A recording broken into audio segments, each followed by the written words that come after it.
Hello, Cloud Gurus! Google has just put on their primary yearly conference, Google Cloud Next, and it included, by their count, 123 announcements. Not only that, the total runtime of their All Sessions YouTube playlist is 2 days, 3 hours, 49 minutes, and 48 seconds. Even at 3x speed, that's just too much to watch them all. So this episode will be my highlights from and guide to the Google Cloud Next 22 event. We've got a lot to cover, so let's jump in. And feel free to open up Google's massive Next 22 announcements blog post and follow along as I jump around. It should be the first link in the video description.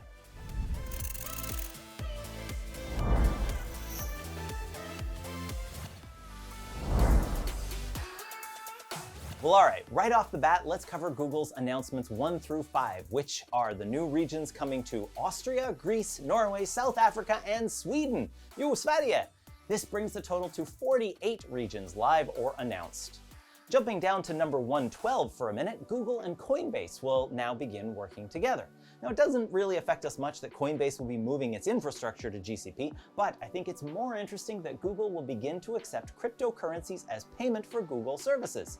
I will caveat though, because the announcement says that this will be for certain Google Cloud customers, and I would also guess that service prices will be denominated in dollars and converted to crypto at the time of payment. Anyway, in the keynote, Google and Coinbase talked about how this will support innovation in the Web3 ecosystem, so I'm interested to see what comes of it all.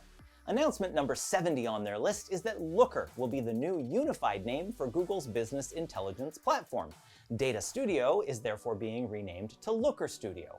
Jumping down a couple, Looker Studio Pro is announcement number 72, and this offers new features for team collaboration and enterprise management. Plus, it includes service-level agreements. In the databases space, Cloud Bigtable now offers change streams to enable you to replicate its data to things like BigQuery. That was number 77.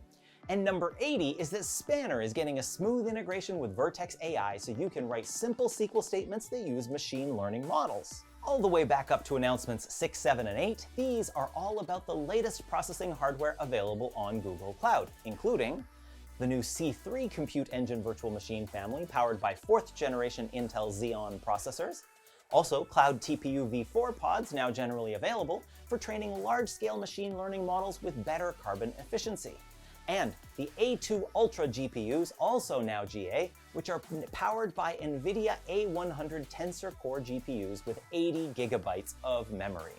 Moving down the list to networking, these announcements span all the way from numbers 11 to 32. My first highlight here is number 15 because it ties back into the compute announcements. In particular, the new C3 virtual machine family features 200 gigabit per second low latency networking that can connect to Google's recently announced Hyperdisk block storage product. My next highlights are around Cloud Armor. Not only can the machine learning-based adaptive protection automatically deploy its proposed rules, something I noted in August that led to blocking the biggest Layer 7 DDoS attack ever, but my very favorite Cloud Armor announcement is number 26. Pre-configured WAF rules are now generally available for the OWASP Top 10 Web App Vulnerability Risks. And if you don't immediately know what I mean when I mention OWASP, well, then you're one of today's lucky 10,000. Because it's worth a few minutes of your time to Google the Open Web Application Security Project and their top 10 list of web application vulnerabilities.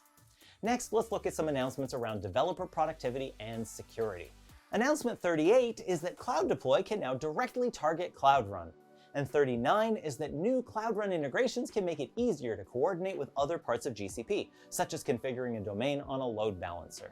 At number 43, Google has announced a new Software Delivery Shield product to secure our software supply chains.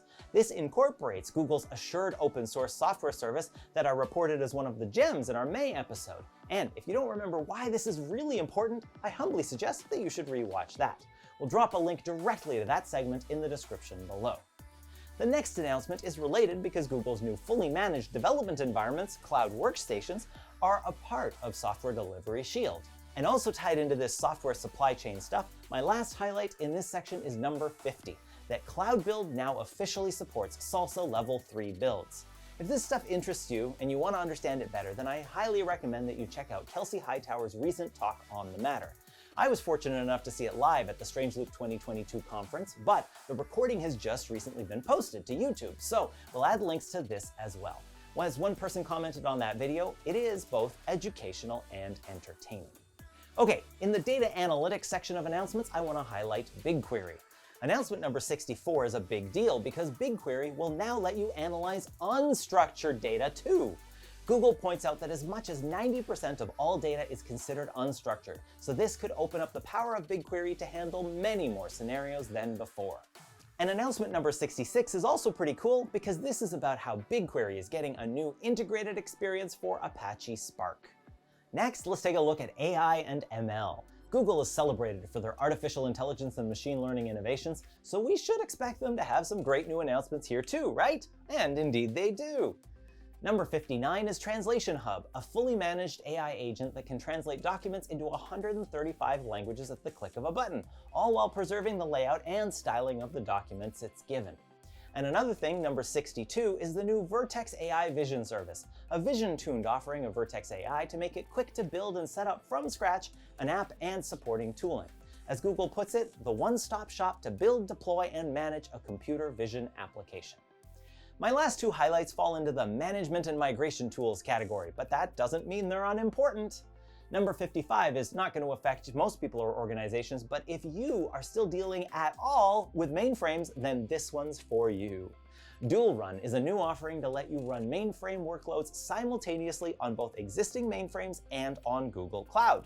This means that you can do real-time testing to help you finally cut over and retire your old digital beasts of burden. Maybe send them to a nice server retirement farm. Last but not least, though, is announcement number 57. Google's carbon footprint tool is now generally available.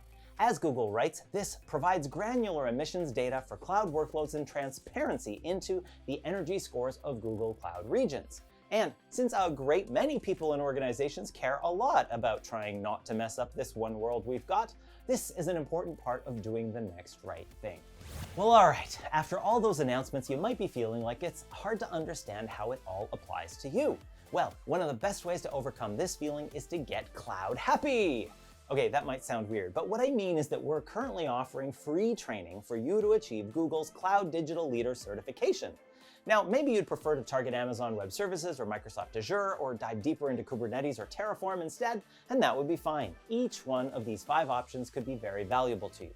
But Google's Cloud Digital Leader certification in particular really equips you to understand the cloud ecosystem and how to take advantage of it.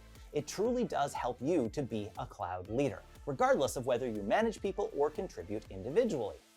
As Google Cloud CEO Thomas Kurian said in his Next 22 keynote address, the success of any organization hinges on unlocking the talent and productivity of its people.